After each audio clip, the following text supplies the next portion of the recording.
திரு Douglas Sivananda அவர்களே, தற்போது இந்த காணிகளை விடுவிக்க சொல்லி ஆர்ப்பாட்டங்கள் போராட்டங்கள் நடைபெற்று கொண்டிருக்கிறது, குறிப்பாக மயிலட்டி பலாலி.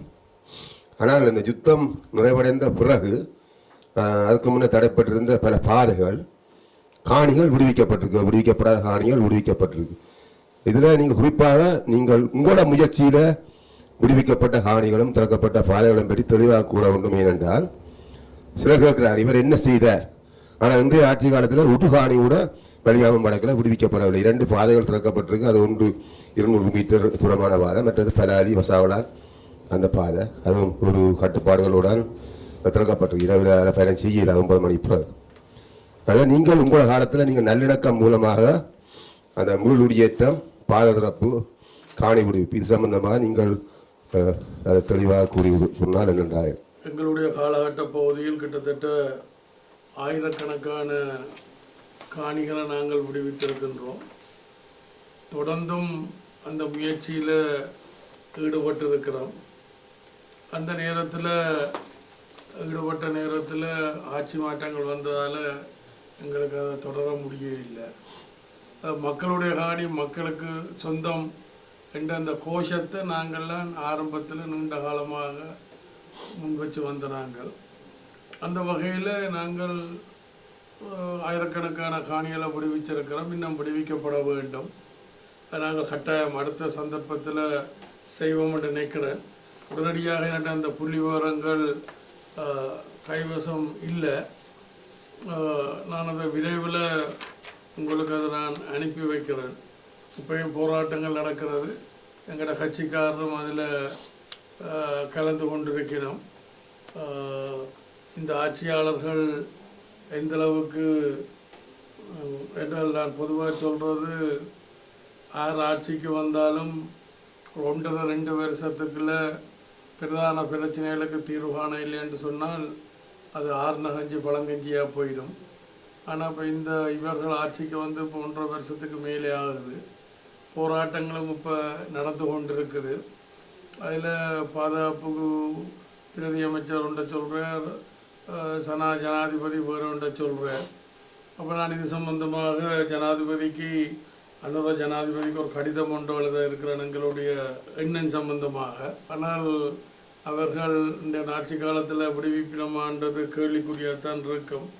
இது அந்த தையட்டி இதை கூட நாங்கள் தீர்க்கிறதுக்கு முயற்சி எடுத்த நாங்கள்.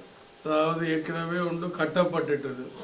அப்போ கட்டப்பட்டதை யதார்த்தத்தில் உடைக்கிறதுன்றது அது எந்தளவுக்கு நடைமுறையில் சாத்தியம்ன்ற ஒரு பிரச்சனை இருந்தாலும் நாங்கள் அந்த ஒரு வரையறைக்குள்ளே அதை ஒரு பக்கத்தில் வச்சுக்கொண்டு ஏனைய காணிகளை விடுவிக்கிறதுக்கான முயற்சியில் நாங்கள் ஈடுபட்ட நாங்கள் பல முயற்சிகள் எடுத்து அந்த பிக்குவோடையும் கதைச்சு படத்தரப்பினரோடையும் கதைச்சு இப்போ நாங்கள் எடுத்தங்கவுட்டோம்ட்டு எதையும் செய்ய முடியாது. அந்த பிக்குவோடையும் கதைச்சு படத்தரப்போடையும் கதைச்சு அந்நிய ஜனாதிபதி ரணில் விக்ரமசிங்கே அவர்களோடு எல்லாம் கதைச்சு அந்த நிலத்தை நாங்கள் முதல் அளந்தால் தான் எங்களுக்கு தெரியும் அந்த ஆராய்ச்சி ஹானிகள் அங்கங்கே இருக்குன்னு சொல்லி. அப்போ வளமை போல் அந்த போயா கட்சி என்று சொல்கிற அந்த கட்சி அதை 2-3 தடவை எதிர்ப்பு காட்டினபடியினால் அது அப்படியே விடுபட்டு போயிட்டு நாங்களும் இப்போ ஆட்சியில் இல்லை. ஏற்கனவே அதில் ஒரு 20 பரப்பு இருக்குமென்று நினைக்கிறேன், 1.5 ஏக்கர் இருக்குமென்று நினைக்கிறேன். அது ஏற்கனவே அங்கே ஒரு கோயில், அது அந்த நயினாதீவு கோயிலோடு சம்மந்தப்பட்ட இந்த காணி, இது என்ன காணி என்று சொல்கிறது, உறுதிக்காணி, அந்த கோயிலில் பேரில் இருக்குது. அப்போ அங்கே தான் முதல் கல் வச்சதாக சொல்லப்படுது. அங்கே கல் வச்சு போட்டு இங்கே கட்டினதாக சொல்லப்படுகிறது.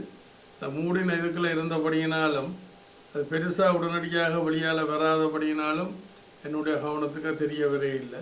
அப்புறம் தெரிய வர நேரத்தில் அதுக்கு நடவடிக்கை எடுக்க வழிகிட்ட நாங்கள். அப்போ இந்த போயா கட்சி 2-3 தரம் எதிர்ப்பு காட்டினபடினாலும் அப்புறம் தேர்தல் எல்லாம் அறிவிக்கப்பட்ட பிறகு என்னால் அதை முன்கூட்டி செல்ல முடியே இல்லை. இருந்தாலும் இந்த ஆட்சியில் பிரச்சனை தீர்க்க இல்லைன்னு சொன்னால் வர இருக்கிற ஆட்சி யாராக இருந்தாலும் எங்களுக்கு 3லேருந்து ஒரு 5 ஆசனங்கள், ஒரு 4-5 ஆசனங்கள் கிடைக்குமா இருந்தால் நிச்சயம் இந்த பிரச்சனைகளை குறுகிய காலத்துக்குள்ள அந்த பிரச்சனைகளை தீர்க்கலாம் என்று நம்புகிறேன். உங்களுக்கு தெரியும், தமிழ் தேசிய கூட்டமைப்புக்கு மக்கள் 15-20 ஆசனங்கள் எல்லாம் கொடுத்துருக்கணும். இந்த முறை 8-9 ஆசனங்கள் கொடுத்தது. அது மாதிரி இன்றைக்கு ஆட்சியில் இருக்கிற ஜேபி ஆட்சியாளர்களுக்கு 9 ஆசனங்கள் வடக்கு கிழக்கில் கொடுக்கப்பட்டிருக்குது. அவர்கள் கூட அதை முன்னெடுக்கலாம். ஆனால் இப்போ 3 வகையான அரசியல் இருக்கு. ஒன்று எதிர்ப்பு அரசியல், 2வது இணக்க அரசியல். இணக்க அரசியல் என்று சொல்லிக்க பிரச்சனை, எதிர்ப்பு அரசியல் என்றால் பிரச்சனைகளை தீரா பிரச்சனையாக வச்சிருக்கிற அரசியல்.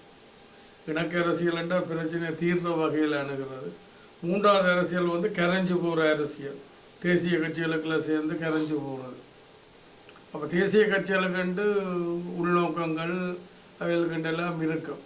உதாரணத்துக்கு இந்த அதிகார பரவலாக்கமாக அதிகார பயிர்வாண்டது தேசிய கட்சிகளுக்குள்ள இன்றைக்கு இருக்கிற ஆட்சியில் இருக்கக்கூடிய தேசிய கட்சிக்கு இந்த உரிமை பிரச்சனையில் அவைகள் அதிகார பரவலாக்கம் என்று யோசிக்கிறோம்.